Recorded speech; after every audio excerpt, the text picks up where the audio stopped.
Hi guys, I wrote to our local MP at Darlington, Peter Gibson, on the 29th of August.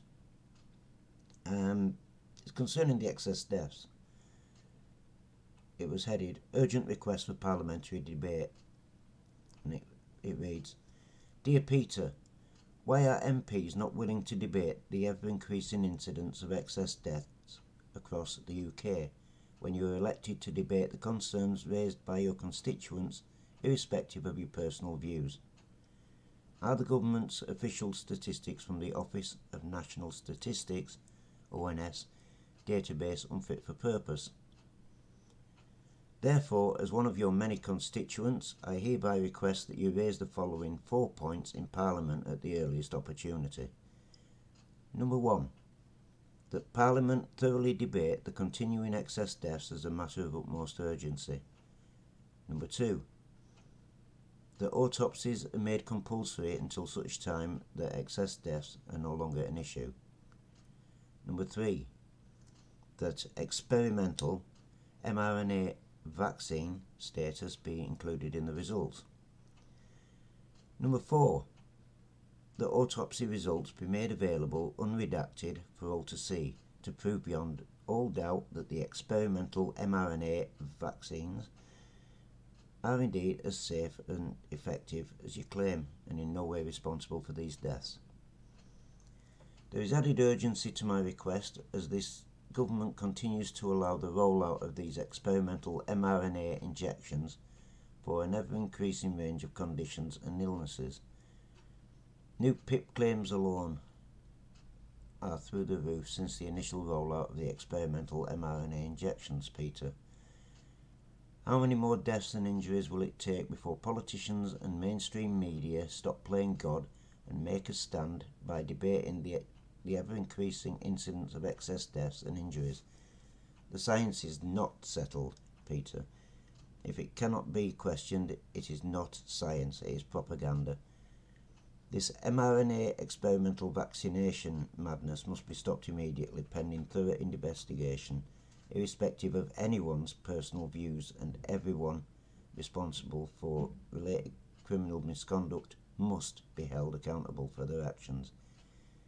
I would have thought that, having a legal background, you would consider nothing else acceptable. I anticipate your early reply. Yours sincerely, and then my own personal details. And here is his reply. It's case reference Papa Echo 33849, dated Monday the 11th of September 2023. Dear Andrew, thank you for your email about the excess deaths reported by the ONS, Office of National Statistics. I appreciate your concern about the number of excess deaths recorded by the ONS. The Health Secretary has discussed the issue in detail with both the Chief Medical Officer and the Medical Director for NHS England. The government is taking steps to help reduce excess deaths, including those which involve COVID-19. Vaccines remain the first Vaccines remain the first line of defence against COVID-19. Antivirals and other treatments provide a necessary additional line of defence by playing a crucial role in protecting patients who become infected with COVID-19, particularly those for whom the vaccine may be less effective, such as the immunosuppressed. The government is preparing for variants of COVID-19 and respiratory challenges, with an integrated COVID-19 booster and flu vaccination programme, minimising hospital admissions from both viruses. Going forward, it is vital that eligible people get their booster jab and their flu jab to protect themselves, their loved ones, and the National Health Service. I am aware that the government is also taking action to reduce excess deaths due to other factors. The NHS has published a delivery plan setting out a clear vision for how the NHS will recover and expand elective services over the next 3 years. The plan commits the NHS to deliver 9 million additional treatments and diagnostic procedures over the next 3 years, and around 30% more elective activity than it was doing before the pandemic of 2024-25. Throughout the Pathway Improvement Programme, the government will create extra capacity for elective care and improve patient health outcomes.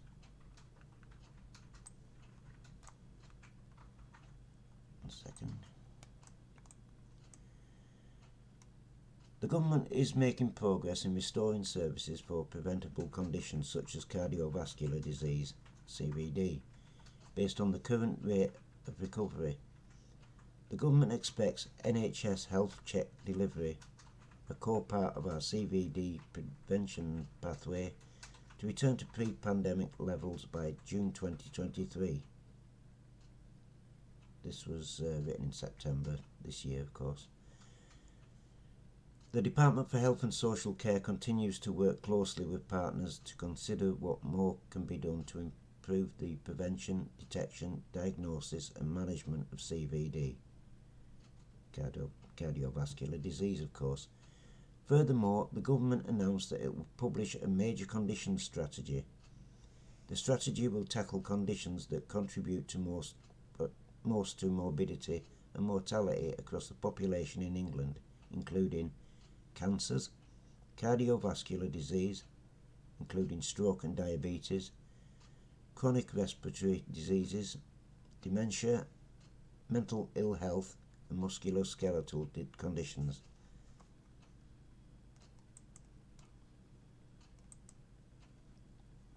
And then it ends with the usual, once again, thank you for blah blah blah me, and whatever, and signed by Peter Gibson MP.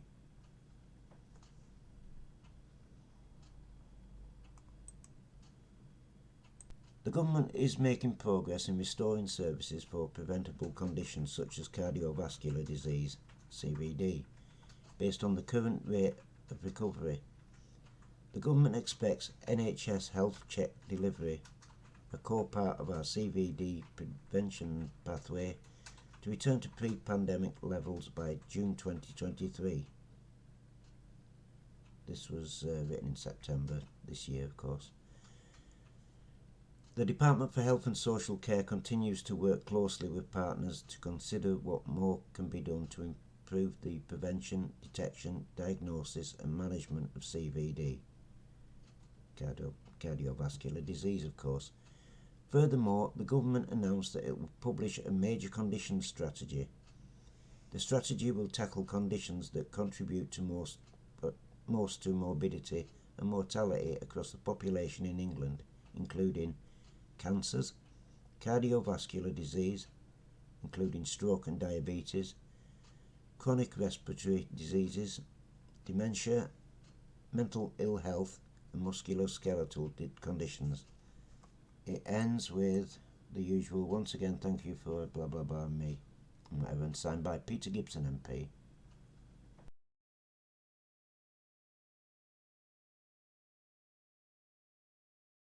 Now, regarding my email to Peter Gibson, where I highlighted, therefore, as one of your many constituents, blah blah blah, and raised 4 points, there's no mention of that, no mention whatsoever. Also, in his reply, you notice the big advert on the second paragraph going straight through the third. That's all for the injections. It's promoting them, still promoting them. It doesn't make any difference what you say to him or what evidence you provide. It will not. It is still pushing them. That's all I can say about that. I don't think he answered my question. Not totally. It's all word soup as far as I'm concerned. But I mean, I could be wrong. That's why I'm delivering it to you guys to let you see for yourselves exactly what we're up against here. But as far as I'm concerned, Peter Gibson MP does not represent his constituents. Thank you for watching and reading and whatever. Thanks.